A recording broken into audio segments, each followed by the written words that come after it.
Dear students, in today's chapter I will teach you updated sentence in come which expresses blessing,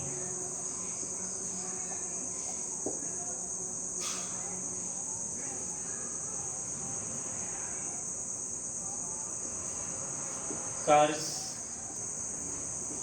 prayer and wish। यानी वह sentence जिससे blessing यानी आशीर्वाद, कर्स श्राप अभिशाप जिसको कहा जाता है, या प्रेयर या विश प्रकट होता है यानी शुभ एक्सप्रेस होती हैं, उसको ऑप्टेटिव सेंटेंस कहा जाता है। ऑप्टेटिव सेंटेंस की it always begins with model auxiliary verb में। इसकी पहचान यही होती है कि इसमें वाक्य के बिगिनिंग में मे और वाक्य के एंड में एक्सक्लेमेशन साइन इसको कहा जाता है, यानी विस्मय सूचक चिन्ह का प्रयोग जरूर आता है। इसकी पहचान यही होती है। अब इस what is the rule number 1?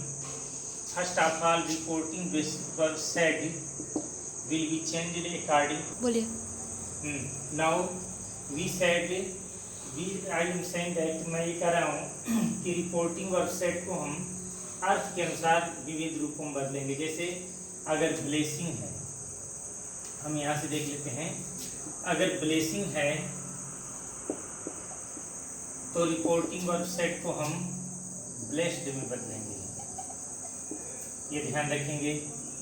अगर कर्स है यानी किसी को श्राप देने वाली बात की गई हो तो उस समय हम रिपोर्टिंग वर्ब सेट को कर्स्ड में बदल देते हैं। और अगर प्रेयर है यानी प्रार्थना है तब रिपोर्टिंग वर्ब सेट को हम प्रेड में बदल सकते हैं। And at last if there is the expression of wish, अगर शुभकामना किसी को दी गई हो तो उस अवस्था में हम सेड की जगह पर विश्ड का प्रयोग करेंगे। That is your rule number 1। ये आपका पहला रूल है। रूल नंबर 2 क्या करेंगे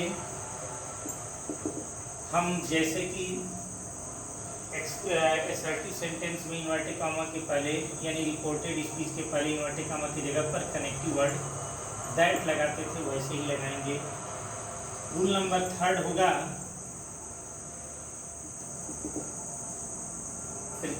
जो मॉडल ऑक्सिलरी वर्ब है यानी में जो वाक्य के शुरू में आया होगा हम उसको असर्टिव सेंटेंस की तरह सब्जेक्ट के बाद लिखेंगे, यानी मे का अब माइट हो जाएगा और उसे सब्जेक्ट के बाद लिखा जाएगा। उसके बाद हम हमेशा इसमें वर्ब का फर्स्ट फॉर्म लगाएंगे प्लस ऑब्जेक्ट और कॉम्प्लीमेंट का यूज करेंगे। और रूल नंबर 4 होता है इंटरजेक्शन साइन यानी एक्सक्लेमेशन साइन। जैसा कि आप देख रहे हैं विस्मय सूचक चिन्ह है जिसको इंटरजेक्शन साइन के नाम से भी जाना जाता है। अगर विस्मय सूचक चिन्ह अगर नहीं बल्कि वो आया ही होगा तो उसको आप इस फुल स्टॉप में चेंज कर देंगे। तो एक बार फिर से आप ध्यान से समझ लीजिए कि कौन कौन सी चीज़ें आपको बदलनी हैं। ऑप्टेटिव सेंटेंस को इनडायरेक्ट स्पीच में बदलने के लिए पहला चीज़ ये होगा कि ब्लेसिंग होगा तो सेट की जगह पर ब्लेस्ड, कर्स होगा तो सेट की जगह पर कर्स्ड, प्रेयर होगा तो सेट की जगह पर प्रेड और विश होगा तो विश्ड में बदल देंगे। उसके बाद दैट का प्रयोग जरूर करेंगे जैसे कि पहले असर्टिव सेंटेंस में हमने किया है। उसके बाद हम वाक्य को जो रिपोर्टेड स्पीच होगा उसको असर्टिव ऑर्डर में लिखेंगे यानी सब्जेक्ट लिखेंगे। उसके बाद मे को माइट में बदलकर वर्ब इत्यादि का प्रयोग करेंगे। और लास्ट में आप इस एक्सक्लेमेशन साइन को फुल स्टॉप में बदलना नहीं भूलेंगे। Okay, I will give you some examples to denote you how you can solve it. बहुत इजीली तरीके से इसको कर सकते हैं। जैसे यहाँ पर लिखा हो he said to me may you live long, यानी उसने मुझसे कहा कि तुम चिरंजीवी हो, तो ये एक तरह का विश होगा। तो हम यहाँ लिख देंगे ही सेड की जगह पर ही विश्ड मी और यहाँ इन्वर्टेड कॉमा की जगह पर हम दैट लगाएंगे। अब जैसे हम यू बदलते थे according to object of reporting speech, तो रिपोर्टिंग वर्ब उसी तरह यू को हम मी के अनुसार बदलेंगे और मी का सब्जेक्ट होता है यानी नॉमिनेटिव केस होता है आई, तो हम दैट के बाद यहाँ पर आई लगा देंगे और उसके बाद मे की जगह पर माइट का प्रयोग किया जाएगा। And after that you will write here leave long और यहाँ लगा देंगे हम फुल स्टॉप। पहला परिवर्तन ही करेंगे। Other examples are also she said to him may you succeed in your life, यानी उसने कहा कि तुम अपने जीवन में सफल हो। तो हम इसको ब्लेस्ड में भी कर सकते हैं, तो हम इसको इस तरह से लिखेंगे सी ब्लेस्ड हिम दैट, पर भी यू हिम के अनुसार चेंज होगा तो यहाँ हो जाएगा ही और यहाँ माइट सक्सीड इन। अब यहाँ पर ही के अकॉर्डिंग योर बदलेंगे तो यहाँ हो जाएगा हिज लाइफ और यहाँ फुल स्टॉप का यूज करेंगे। And if there is the use of God, कहीं अगर गॉड का नाम इसमें आता है तो जरूर प्रे का यूज करेंगे। जैसे लिखा हो ही सेड